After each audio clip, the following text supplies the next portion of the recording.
What's up guys, welcome back. It is Super Bowl weekend. We try our hardest to reply to all of the questions we get on our videos, and we had a particularly good question in the last video. It was from Rosario Mata, and it was, what food should I be eating to burn fat, and what food should I be eating to build muscle, and also what exercises should I be doing to achieve both of the above? Let's do it.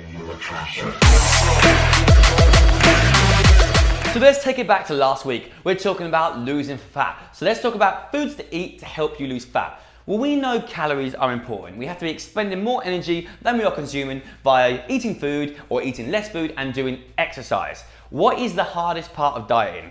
Restriction. Wanting to eat foods, feeling hungry. So we need to pick foods that have not very many calories but have a lot of volume. It means there's a lot of food there, it will help us feel full. For example, avocados, nuts, peanut butter, a tablespoon of olive oil is 120 calories. Is that going to fill you up? Not really going to be full. Exactly, but 120 calories of vegetables is a lot more volume there. And you can kind of pick and choose the foods you want to do, but take into account calories and volume.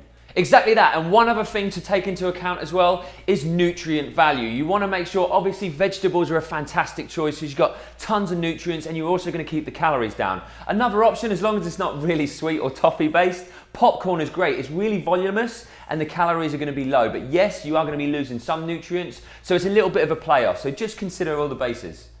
Okay, so exercise and training for fat loss, not much really needs to change. Remember, what builds the muscle helps keep the muscle. Muscle's really important. It's metabolically active, means it uses calories, it makes you feel strong, and it makes you look good. So you want to keep as much muscle as possible, so still keep lifting your heavy weights. Yes, there is an assumption that when it comes to fat burning, you basically have to jump on the treadmill, run as fast as you can, get really lightweight, lift it as fast as you can. You don't need to do that. You don't always have to spike your heart rate through the roof to be burning fat. If you've got a decent amount of muscle anyway, you're going to be burning tons of calories. So feel free to use cardio, things like HIIT training and that, but don't feel like you have to throw it all in at the start. Remember, fat loss is not linear. It will peak and trough, you'll have sticking points. So use your cardio to kind of burn an extra few calories and keep your weight loss moving. Surprise, surprise, foods to eat for building muscle is pretty much the complete opposite advice, bearing in mind a few different things that we need to consider. Yes, rule 101, to build muscle, you need to be in a calorie surplus, which basically means you're taking in more energy than you are expending. As simple as that. But that doesn't mean, all right bro, let's go ham, bulk in season, eat everything. No, if you eat too many calories, you're just gonna gain a load of mass, but you're gonna also gain a hell of a lot of fat. So being in a slight calorie surplus is fantastic. Don't go too crazy because we don't want any big old bulking season.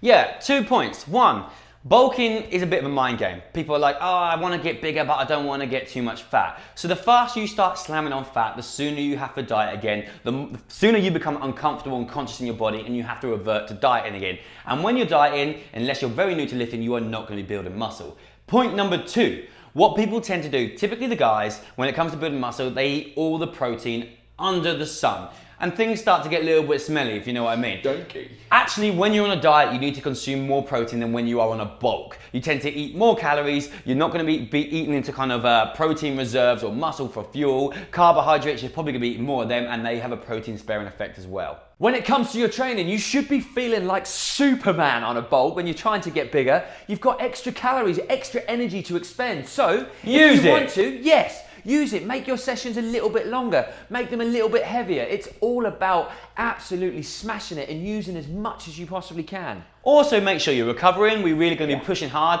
getting that good sleep in. Often, if you're getting more food in, particularly carbs towards the end of the night, people tend to sleep better. It's when you start going very low calories, body fat comes down, hormones start to deteriorate, yes, sleep becomes a little bit tougher.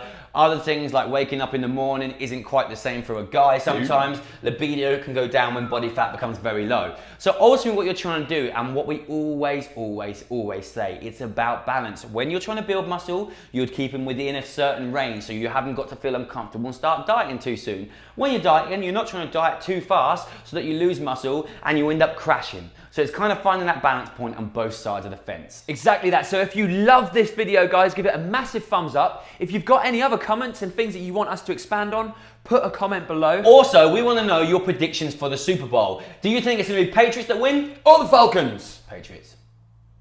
Falcons. Patriots.